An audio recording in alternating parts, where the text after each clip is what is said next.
بسم اللہ الرحمن الرحیم۔ آج کا پرچہ مشکوٰۃ شریف کا 1435 ہجری۔ سوال نمبر 1، عن ابی موسیٰ الاشعری رضی اللہ عنہ قال قال رسول اللہ صلی اللہ علیہ وسلم ثلاثۃ لهم اجران، رجل من اہل الکتاب آمن بنبیہ وآمن بمحمد والعبد المملوک اذا ادى حق اللہ وحق موالیہ، ورجل كانت عنده أمة يطأها فأدبها فأحسن تأديبها وعلمها فأحسن تعليمها ثم أعتقها فتزوجها فله أجران۔ ترجمہ: حضرت ابو موسیٰ اشعری رضی اللہ عنہ فرماتے ہیں کہ رسول اللہ صلی اللہ علیہ وسلم نے ارشاد فرمایا، 3 شخص ایسے ہیں کہ جن کو دوہرا اجر ملے گا۔ ایک وہ اہل کتاب جو اپنے نبی پر ایمان لایا اور محمد صلی اللہ علیہ وسلم پر ایمان لایا، والعبد المملوک اذا ادى حق اللہ وحق موالیہ، اور وہ غلام جو اللہ کا حق ادا کرتا ہے اور اپنے آقا کا حق ادا کرتا ہے، ورجل كانت عنده أمة يطأها، اور ایک وہ شخص کہ جس کے پاس باندی تھی اس سے صحبت کرتا تھا، فأدبها فأحسن تأدیبها، پھر اس کو اچھا ہنرمند بنا دیا، وعلمها فأحسن تعلیمها، اور اس کو اچھی تعلیم دی، ثم اعتقها فتزوجها فله اجران، پھر اس کو آزاد کر دیا اور اس کے بعد اس سے نکاح کر لیا تو اس کے لیے بھی دوہرا اجر ہوگا۔ مذکورہ 3 آدمیوں کی تخصیص اور انہیں دوہرا اجر ملنے کی وجہ تحریر کیجیے۔ مذکورہ 3 آدمیوں کی تخصیص مراد نہیں ہے، بلکہ یہاں پر ایک عام اصول اور ضابطے کی طرف اشارہ کیا ہے، یعنی کوئی ایسا عمل جو متزاحم اور متقابل 2 امر سے مرکب ہے، جڑا ہوا ہے، یعنی ایک عمل میں لگنے سے دوسرے کی طرف خیال جانا مشکل ہوتا ہے، تو ایسے شخص کو، ایسے افراد کے لیے، ایسے لوگوں کے لیے دوہرا اجر ہوگا، انہیں دوہرا اجر ملے گا۔ اس کی وجہ یہی ہے کہ اس شخص کے اندر 2 عمل متعین پائے جا رہے ہیں۔ مثلا ایک اہل کتاب یعنی یہودی یا عیسائی تھا، اور وہ پہلے اپنے نبی پر موسیٰ یا عیسیٰ علیہ السلام پر ایمان لاتا تھا، اس کے بعد نبی آخر الزماں آئے تو ان پر بھی ایمان لایا، تو اس کو ان پر اپنے نبی پر ایمان لانے کا ثواب ایک ہوگا اور دوسرا ثواب محمد صلی اللہ علیہ وسلم پر ایمان لانے کا ہوگا۔ تو 2 عمل متعین ہوئے، تو بڑا مشکل تھا اس کے لیے اپنے نبی کو چھوڑ کر کے پھر دوسرے نبی کی شریعت پر عمل کرنا، اس لیے اس کو دوہرا اجر ملے گا۔ اسی طرح ایک غلام ہے کہ جس کے حق میں ضروری ہے کہ وہ اللہ کی بات بھی مانے اور اپنے آقا کی بھی بات مانے، اور وہ دونوں کے حقوق کو صحیح طریقے سے ادا کرتا ہے، تو اس کو آقا کے حق ادا کرنے پر الگ ثواب، اللہ کے حقوق کو ادا کرنے پر الگ ثواب، اس لیے دوہرا اجر ملے گا۔ یہی حال باندی کا ہے۔ باندی کے اندر دوہرا اجر ملنے کی وجہ مختلف اقوال ہیں۔ یہ بھی بتایا جاتا ہے کہ اس باندی کو اپنے گھر رکھا اور اس کو اچھا ہنرمند بنا دیا، اس کو اچھی تعلیم دے دی، یہ بھی 2 عمل ہیں۔ یا اسی طرح اس کو آزاد کر کے اس سے نکاح کر لیا، یہ بھی 2 عمل ہیں۔ تو 2 عمل کے پایا جانا، 2 عمل کا متعین ہو جانا، ان 2 عملوں کی وجہ سے دوہرا اجر ملتا ہے۔ اور یہ بھی بتائیے کہ کیا اہل کتاب مہاجرین صحابہ سے اجر میں بڑھ جائیں گے؟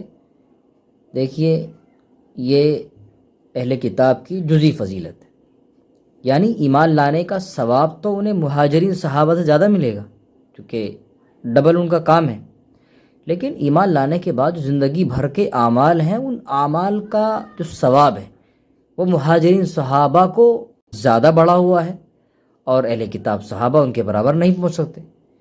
تو لہٰذا یہ جزئی فضیلت ہے، اور جزئی فضیلت کلی فضیلت کے معارض نہیں ہوتی ہے، اس لیے ان کا دوہرا ثواب کا جو ملنا ہے وہ صرف ایمان لانے پر ہے، باقی کے جو اعمال ہیں ان کا ثواب مہاجرین صحابہ کا بڑھا ہوا ہے۔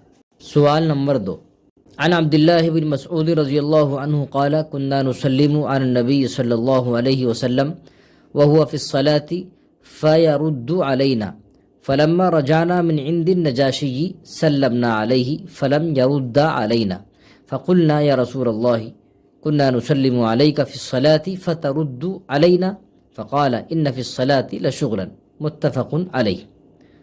ترجمہ: عبداللہ بن مسعود رضی اللہ عنہ فرماتے ہیں کہ ہم نبی صلی اللہ علیہ وسلم کو نماز کی حالت میں سلام کرتے تھے تو آپ ہمیں سلام کا جواب دے دیا کرتے تھے۔ فلما رجعنا من عند نجاشی، پھر جب ہم نجاشی کی طرف سے واپس پہنچے، سلمنا علیہ فلم یرد علینا، تو ہم نے آپ کو سلام کیا لیکن آپ نے ہمیں سلام کا جواب نہیں دیا۔ فقلنا، تو ہم نے کہا یا رسول اللہ، اے اللہ کے رسول، کنا نسلم علیک فی الصلاۃ، ہم آپ کو نماز کی حالت میں سلام کرتے تھے، فترد علینا، مگر آپ ہمیں جواب دے دیا کرتے تھے۔ فقال، تو آپ نے ارشاد فرمایا ان فی الصلاۃ لشغلا، کہ نماز کے اندر مشغول رہنا چاہیے۔ متفق علیہ۔ نماز کے دوران سلام کا جواب دینا جائز ہے یا نہیں؟ اگر جائز ہے تو فلم یرد علینا کا جواب کیا ہے، اور اگر ناجائز ہے تو فیرد علینا کا کیا مطلب ہے؟ نماز کے دوران سلام کرنا یہ کلام بھی داخل ہے، اور اختلاف اس سلسلے میں ہے کہ نماز کی حالت میں کلام کرنا جائز ہے یا ناجائز۔ اس سلسلے میں ائمہ اکرام کا اختلاف ہے۔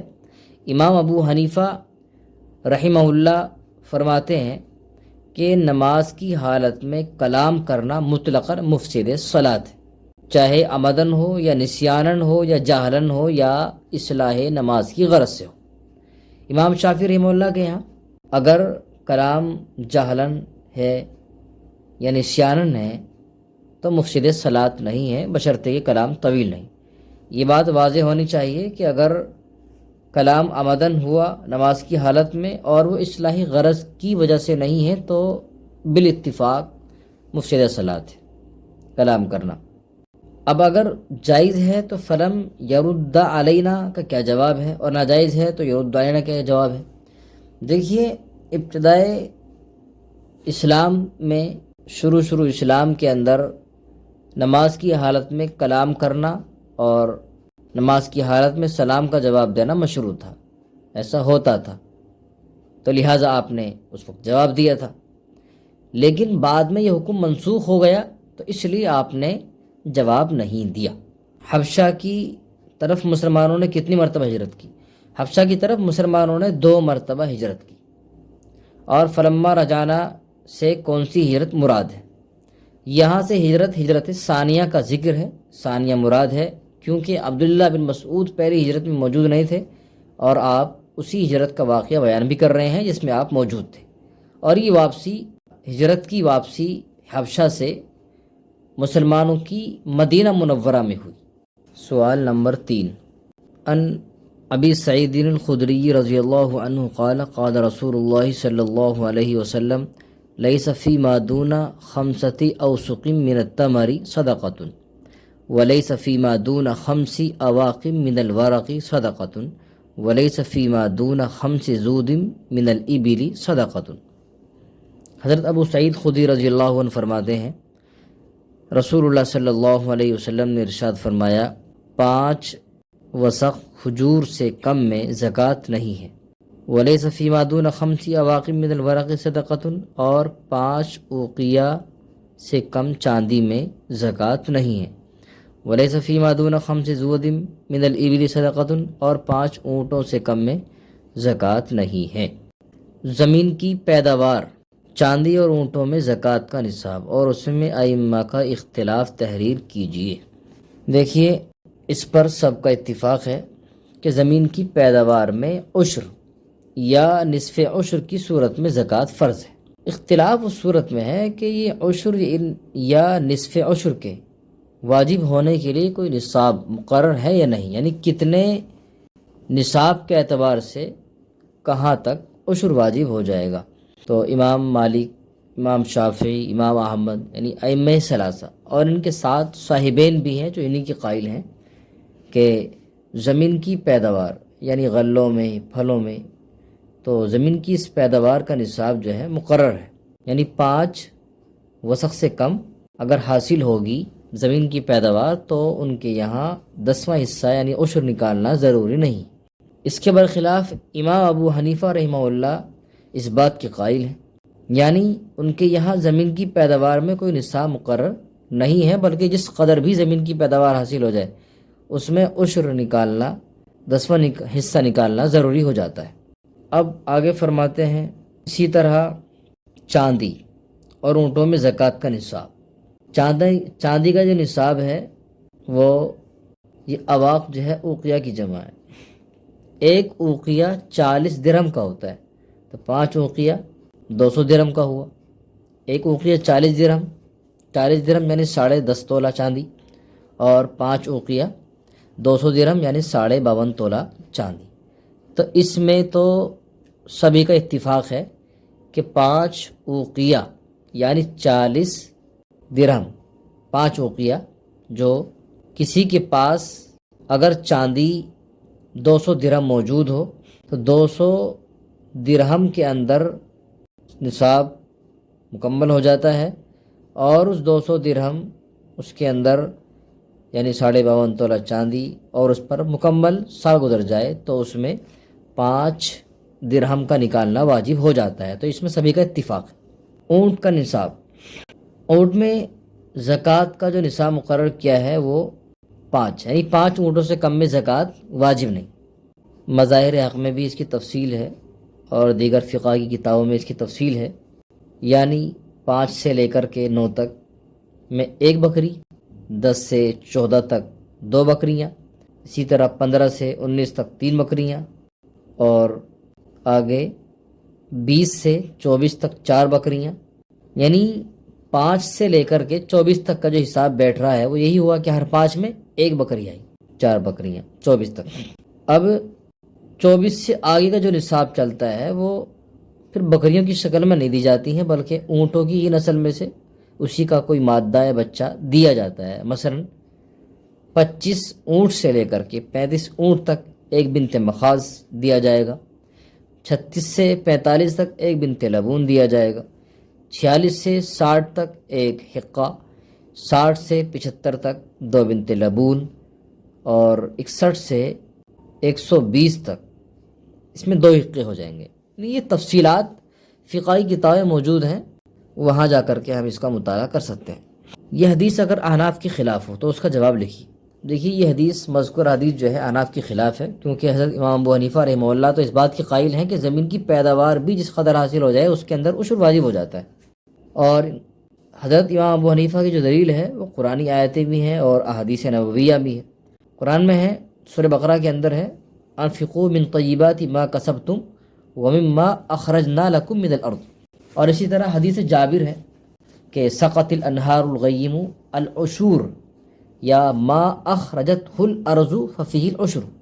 تو ان آیت قرآنی اور احادیث نبویہ سے یہ معلوم ہوتا ہے کہ زکوٰۃ زمین کی پیداوار میں کوئی نصاب مقرر نہیں ہے، یعنی بغیر قید کے ہے، تو لہذا زمین کی پیداوار جس قدر بھی حاصل ہو جائے گی اسی کے اندر عشر واجب ہو جائے گا۔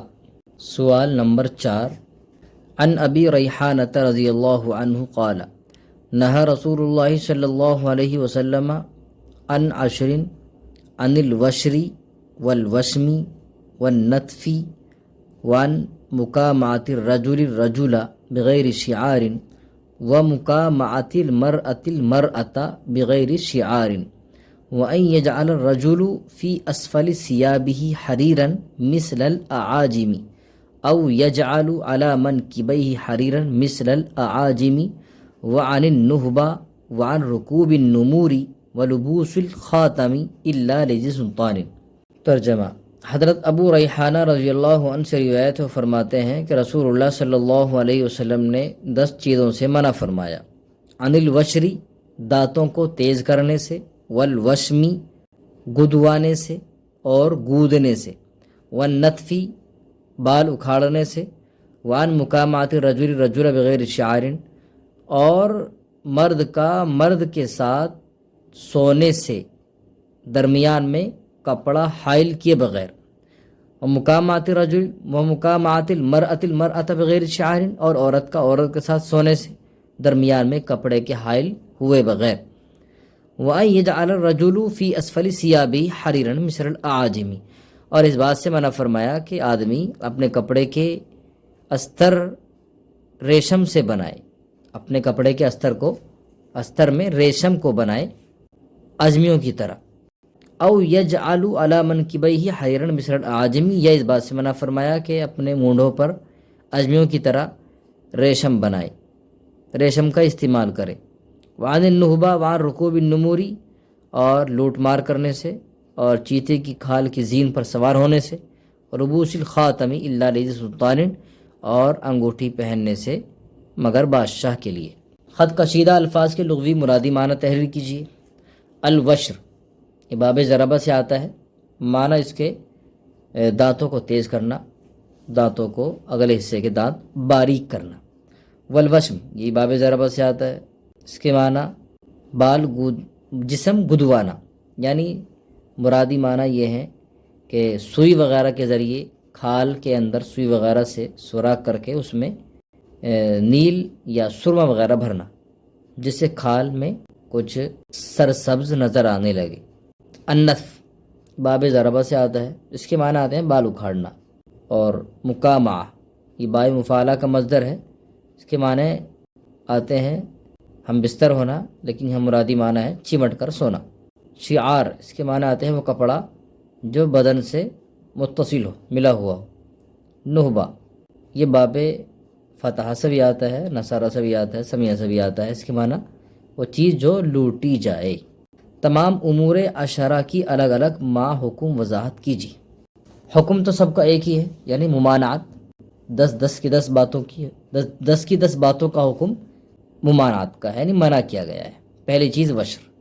عرب کا دستور تھا کہ بوڑھی عورتیں جوان عورتوں سے مشابہت رکھنے کے لیے اپنے دانتوں کو تیز کرتی تھی، باریک کر لیا کرتی تھی، تو اس بات سے اللہ کے نبی نے منع فرما دیا.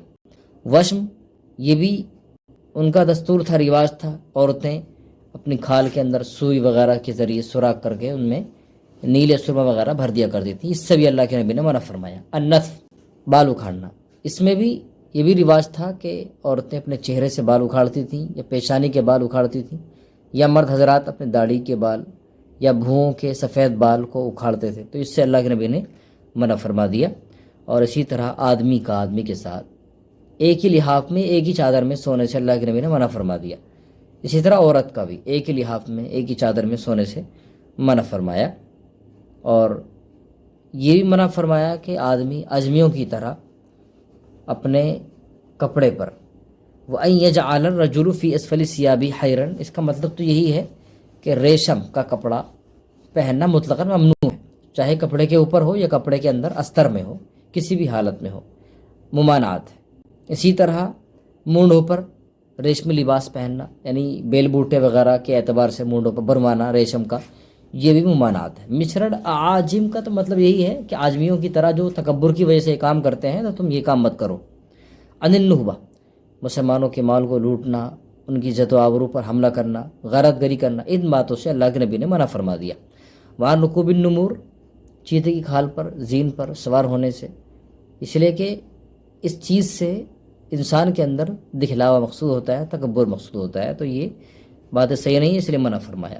اسی طرح مہر والی انگوٹھی بادشاہ کو ہی پہننی چاہیے، بادشاہ کے علاوہ کسی کو نہیں پہننی چاہیے. البتہ ویسی مطلقاً انگوٹھی پہننا جائز ہے، اور بعض جگہ تو یہ بھی لکھا گیا کہ مکروہ ہے، مگر مکروہ تنزیہی ہے. سوال نمبر 5.